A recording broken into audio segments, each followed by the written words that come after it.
the problem. If these are ages of members of a chess club, what are the mean and median ages? So ito daw yung mga ages ng mga members. We have 12, 14, 9, 8, 16, 13.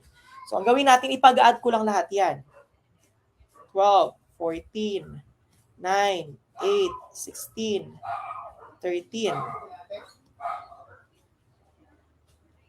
So 2 plus 4, 6, plus 9, 15, plus 8, 23, 29, 32. Tapos 1, 2, 3, 4, 5, 6, 7, 72. So we have 72. Is that our mean? No. 72, i-divide pa natin sa ilan ba yung pinag-add natin? 1, 2, 3, 4, 5, 6. So 72, i-divide mo sa 6. O, ilang 6 ang meron 7? 1. 1 times 6, 6. Minus 1, bring down 2. O, 12 divided by 6, 2. 2 times 6, 12. O, cancel na yan. So the mean is 12. So ang mean natin is 12. O, ano ba dyan sa option na ang mean is 12? We have letter A and letter C. So tanggalin na natin si letter B tsaka si letter D kasi ang mean nila is 12.5 tsaka 8. So we only have 50% chances to get the final answer. O power of elimination, ganyan, gato ang gagawin ha. Sa power of elimination, kapag kunyari gatong question, nakita nyo na ang sagot, ang mean niyo is 12. Tanggalin niyo na doon sa option yung hindi mean, hindi yung 12 ang mean.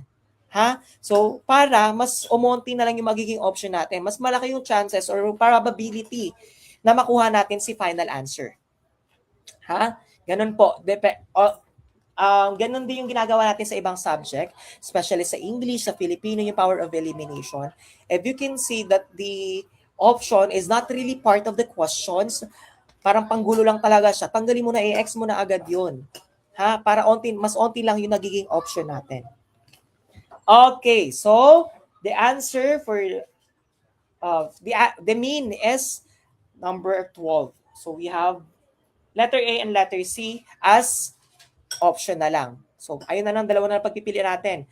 Ano namang hanapin yung median? O, sige, burahin ko lang to. Okay, sige, kung nakinig kanina, ano munang gagawin para makuha si median? Anong gagawin para makuha si median?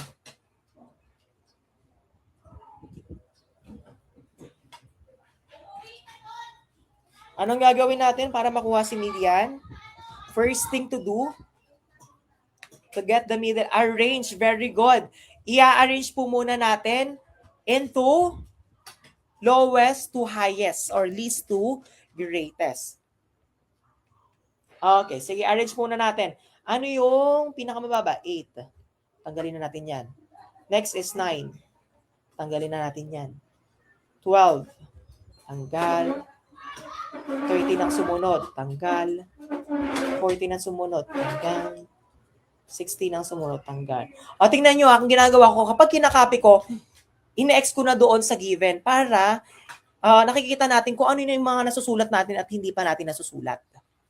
Okay, ngayon, tanggalin natin yung magkabilaang dulo para ma-retain kung ano lang yung talaga yung pinaka-middle. O, cancel mo yan, cancel mo yan. Cancel mo yan, cancel mo yan. Anong natira? 12 tsaka 13. Yes po, Sir Jason, very good. We're going to add 12 and 13. So, 12 plus 13, that is 25. I-divide mo sa 2. O, 25 divided by 2, that is 12.5.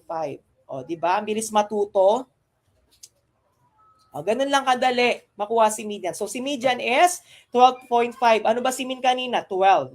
Tapos, 12.5 si median. So, the answer is letter A.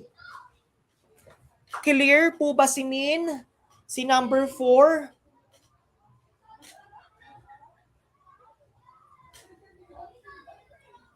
Ayan, ganyan lang kadali si mean, median, mode.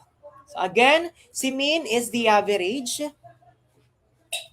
Si median, ang gagawin mo, given the numbers, i-arrange mo muna least to greatest, lowest to highest, pinakamababa hanggang sa pinakamataas. Tapos after mo i-arrange, hanapin mo yung pinakagitna.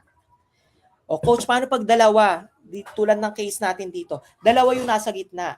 Ang gagawin po, ipag-add yung dalawa, tapos i-divide mo sa 2 for you to get the median. Ha?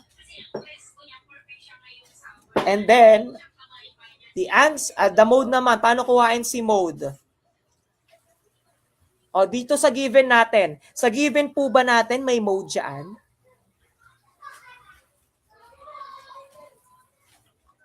Ma'am Daisy Ray, very clear. Thank you po. It only means that you are really learning doon sa discussion natin.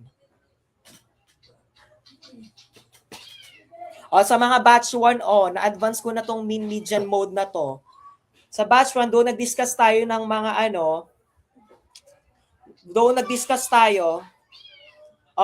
nag-discuss tayo ng mean median mode pero wala tong question ko. Wala pong mode. Very good. Kasi wala pong common number. Very good, Jeremy. None.